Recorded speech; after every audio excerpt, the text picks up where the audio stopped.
Hey everyone. So we're here at the last class.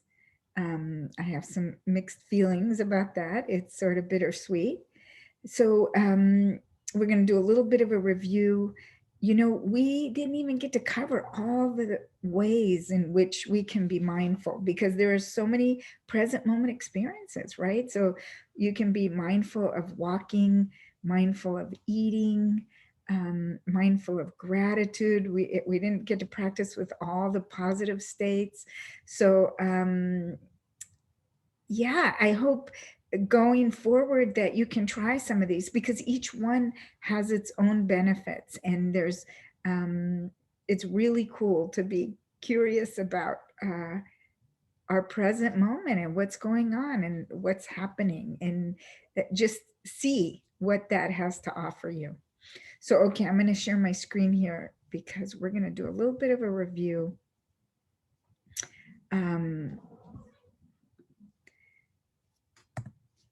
so remember in the beginning, I said that your attention is a superpower. My kitty's starting to act up. He always does when I start because usually I feed him. Oh, it's a long story. I feed him so that he doesn't bug me, and yet now he knows. He's because of neuroplasticity. He knows that when I start these videos, I'm probably going to feed him so that he doesn't bug me. So anyway, remember where I started with your attention is a superpower. So I really hope that that's the one thing you get from this class is that your attention is really important and you're in charge of where you put it, right? It has some limitations, but it's up to you. So you want to be able to manage your attention, hold your attention, guard your attention on where you're going to put it, because your attention, where we put our attention, creates our reality. It affects how we feel. You know, if we have our attention on bad news or scary things, we're going to feel bad. If we it affects how we see the world. You know, if we see all the kindness going on in the world versus all the mean things going on, we're going to kind of think the world is more kind. um, right? It affects how you handle stress, how you respond to things, all just where you put your attention. So just know that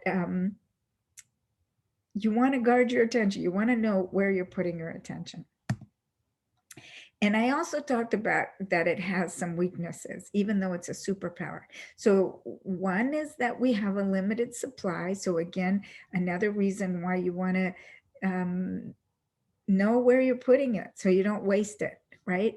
Know how you're using it so that it's for your own good. um, it takes practice to learn to manage. So we've been practicing all these weeks, these past 9 weeks of moving our attention around, and that was only like we only got like possibly 10 minutes a week. You know, I practice 45 minutes, maybe 4 times a week, maybe 5 times a week. So it does take practice. That's important so that you can get that skill, that muscle of attention and be able to move it when things get really hard. So you can move it to places that soothe you. And then also, depending on what's going on in our life, our attention get easily hijacked by our survival brain. So you know what that looks like, right? It's the part where the amygdala, the survival brain, the negativity bias, however you want to call it, the part that's looking out for us, but therefore sees all the scary negative things. If we get overwhelmed by too much, if we're tired or have too much stuff going on, or we're sick in some way, right? We can get overwhelmed. Our attention can be hijacked because the survival brain will say, yeah, this is way too much. I don't think it's safe out there. So I'm going to disconnect from the prefrontal cortex, from the thinking brain, and we're going to just take over. I'm taking over. So we're going to work from there. So if that happens, if that disconnection happens, remember what we can do is just direct our attention back to some present moment experience that's soothing, right? Whichever ones you've worked with that you like. So maybe some sensation in the body, the sensation of just sitting, your contact points, the sensation of gratitude or compassion, the sensation of a deep breath, an exhale, of your in breath, your out breath, right? Sounds. Yeah, so if we can regulate ourselves by bringing our attention, then that survival brain will hook back up with the thinking brain, and now they'll work together. And in that way, we stay emotionally regulated. So I'm hoping that you all will go forward and do some type of practice. So I want to talk a little bit about practice. You can practice formally, and this is what formal practice looks like. Probably decide like when and how often and how long you'll want to practice, right? So you might say, well, I'll practice a couple of mornings a week, for 10 minutes type of thing, right? And in terms of how long you want to trust your body, start with 5 minutes or 10 minutes, see how it works, see how it's going. And there's benefits to all different times. Some people like morning because they're just awake and it's quiet. Some people like evening because it helps them calm down before they go to sleep. But then you could fall asleep while you're doing it. So there's all different things, and you have to work with what you feels good for you. And then find a spot somewhere in your home, or maybe you even have a place outside it, a place in a park that doesn't have a whole lot of people going around or a lot of noise, and it's just a nice place, or out in your backyard. And make it comfortable, pleasant. If it's in your home, make it kind of special so that you're wanting to come back to it, right? So it signals, oh, this is a special place for me. And then you just set your timer. If you're going to do 10 minutes, 5 minutes, and go ahead. And remember, what we do is we settle our attention just a little bit with, maybe closing our eyes, a low gaze, couple deep breaths, settling into maybe just feeling the gravity, noticing the body, what's going on here. And then you pick your anchor. Again, breath, sound, whatever, bring your attention there. And if your mind wanders, you gently come back. That's mindfulness.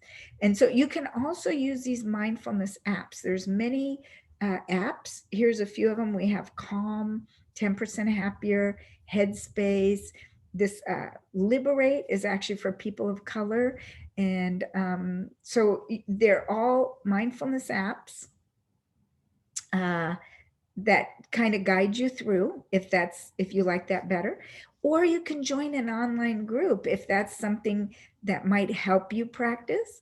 So I go every morning, not every morning, about 4 mornings a week, to the an online group. If you Google Bay Area meditation centers, you'll find a lot. And now they're starting to come back in person if that's your thing. But a lot of them went online, which was great because you could just roll out of bed and, log into a Zoom room, and there's the people, and you just sit there, do your thing, and they ring a bell and you're done, So that's really helpful too. And the benefits of practicing formally is that you build the skill quicker, right? Because it's sort of like if you decided to do 20 sit-ups every morning, your abs would get strong faster because you're actually committed to this consistent practice. But you can also practice informally if that's not your thing, to, set up a space and all that kind of stuff.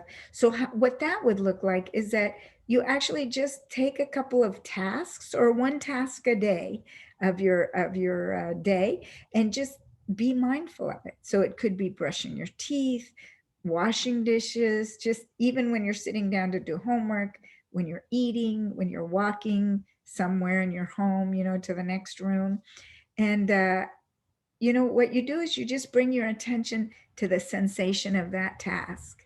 So if it's walking, you're going to feel your feet kind of moving on the floor, what that's like. If it's brushing your teeth, you're going to notice the sensation of the bristles, the flavor of the toothpaste, the smell of the toothpaste. that type of thing. And so that's a way to be mindful also. Or another informal practice is you can set an alarm on your phone or choose a cue from your day to, at that moment when that cue happens, you pick a mindful act, like, okay, I'm going to feel the sensation of my butt on the chair, or I'm going to take 3 deep breaths and notice the exhale. So, so like when you get a text, or if you're at a stoplight, that type of thing, before you take the first bite of food, right? You remind yourself. There has to be a way to remind yourself. That's probably the most difficult part. But if you can't, like the text sound, right? You hear that text and you take a deep breath and just notice that exhale. And, I promise you that if you did that every time you got a text, if you get a reasonable amount of texts a day, like 5 or 10 or something, and you took that deep breath every time you heard that text before, you would notice some changes. I promise you that. And it's because short moments of awareness can become automatic and continuous. So even just the short moment, that's because of the neuroplasticity. You create one pathway, you do it more often, you do it often, and boom, you have a new pathway. You'll probably notice that later on, every time you get a text, you're going to start taking a deep breath automatically. And that's great. That's great mindfulness. And so the benefits of informal practice is that you can just do it anywhere and on the go, right? You don't have to be sitting in a certain place, kind of thing. Or you can simply ask yourself, this is the simplest of all, where is my attention? And where do I want it to be? Because again, your attention is your superpower. It kind of informs the way you think about the world and how you act and react. And so if you know where it's at and it's where you want it to be, you're going to be okay. So you can work with that. Am I thinking about, I'm on this walk with my little doggy. Am I thinking about this walk with my little doggy, the fresh air, the sun on my skin? Or am I thinking about all the other things? Yeah. And okay, so that's about all I have to say here. Yeah. Okay, so let's do a little practice before we go. This practice is called a noting practice, Noting. And basically, we're just going to note what we're noticing. We're going to kind of say it in our mind of what we're noticing. So again, it's a way of watching where our attention goes. We're going to let our attention go where it wants, but we're going to note it. Okay. So I'm going to ask you to get in your mindful posture. I think we'll do the upright but relaxed right now. My kitty's really acting up. We'll see how he does with this. And we'll just note if we hear noises. Okay, so allow your eyes to either close or have a low gaze.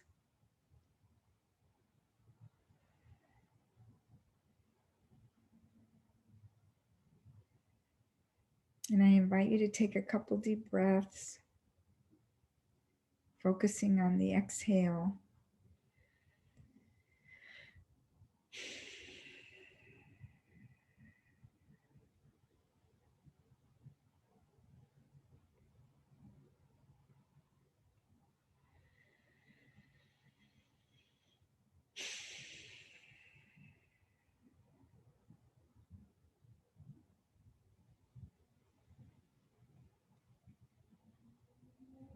And just letting the breath go back to its normal rhythm.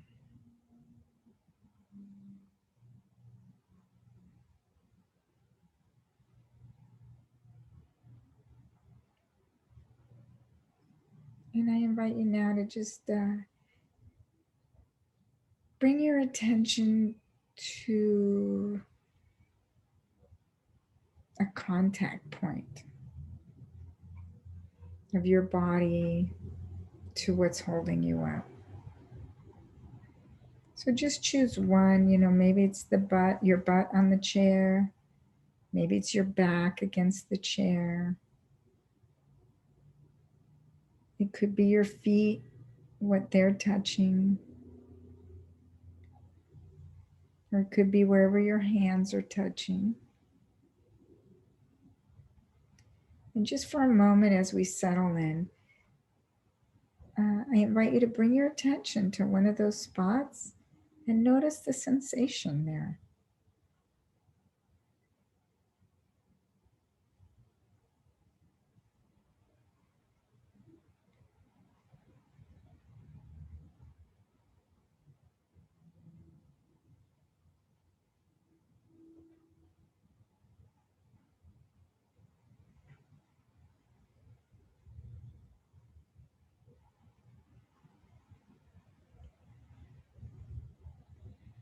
And maybe just expand your attention a little bit to the sensation of your whole body sitting.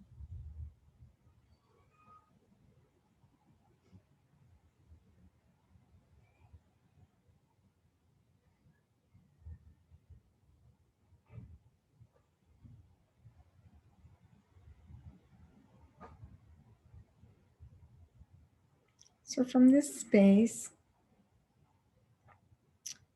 I invite you to just, whatever arises in your attention, see if you can track it. So if your mind goes to thoughts of what you're going to do later on today, that's thinking, right? So you'll just note thinking. And you can actually decide what kind of thought it is, if it's future or past, or if it's analyzing. And then notice where your attention goes after that. Maybe it's sound. Maybe it comes back to the sensation of your butt in the chair.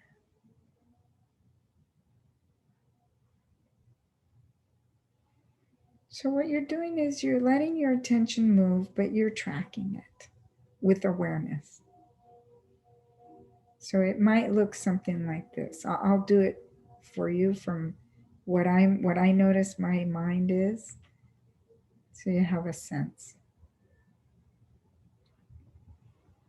So the sensation of the chair.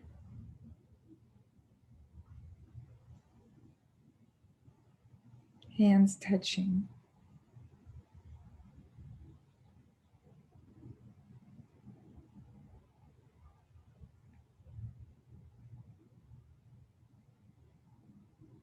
Sound.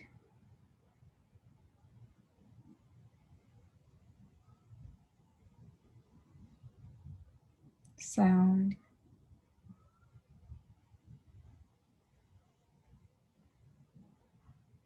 Thinking.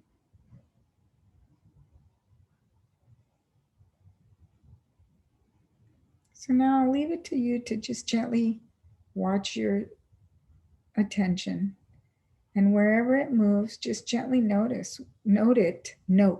it with a word or two. It doesn't have to be anywhere special. We're just watching it move or stay. It might stay one place for a long time, and you can just keep saying sound, sound, wherever it is.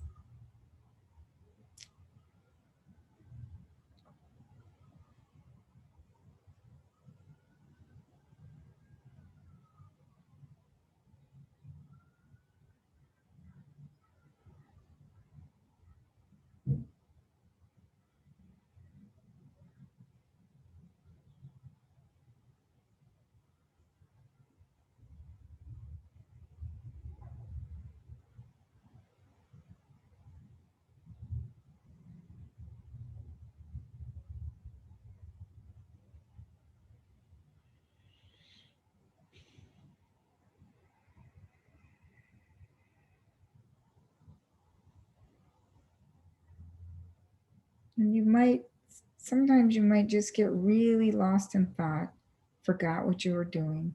And that's not a problem. It's normal. But then just gently recognize, oh, lost in thought,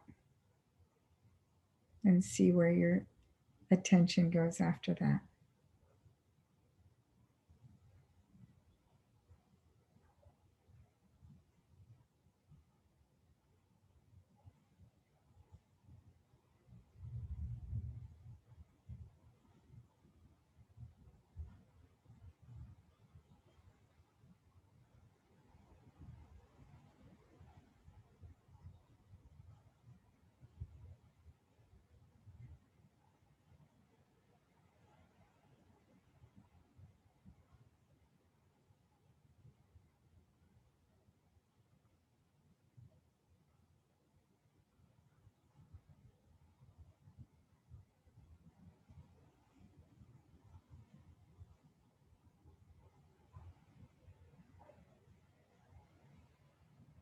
If an emotion arises, you can note that too, sadness, anger, excitement, and you can actually maybe note a sensation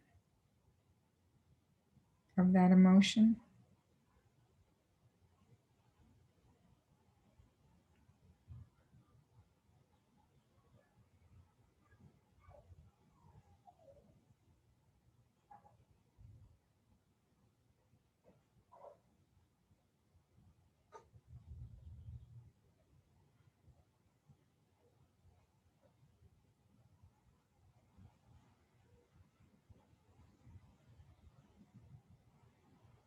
Okay, so I'm going to ask you to gently bring your attention back to the sensation of your whole body sitting.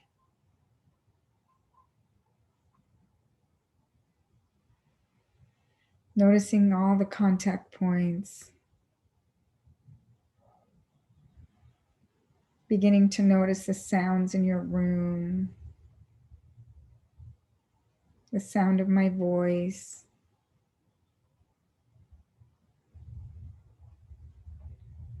Knowing that we'll be coming back soon. So when you feel ready, go ahead, maybe move your toes or your ankles or wrists. And when you feel ready, go ahead and open your eyes and come back to the screen.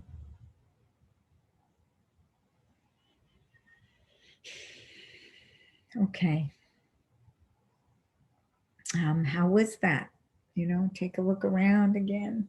That whole moving the neck thing after is kind of brings you back to present a little bit. Having your neck not moving is it kind of puts you in a different space, actually. So that's a noting practice. That's actually kind of a difficult practice if you don't have a lot of skill moving your attention, watching your attention. But it's also kind of cool. I was really enjoying it because there's actually a lot of sounds. So I was noticing the sounds, and then I would think about the sounds. Like one was a siren, and so then I'd say, "Oh, now I'm thinking," and then just come back to the sound. And yeah, I like that practice. So I hope that you got something out of this class. I appreciate you giving me your attention, because I know attention is an important thing that you have. And if you gave me some of it, then I feel grateful for that. So hopefully you go forward and do a little bit of practice of your own. And, contact me if you have any questions. Even in the future, it's really okay, because I love teaching this stuff. So thank you for your time, and good luck with your finals and your future and whatever comes to you. Yeah. May you be happy. May you be healthy. May you be safe. Okay, folks. Thank you. Bye-bye.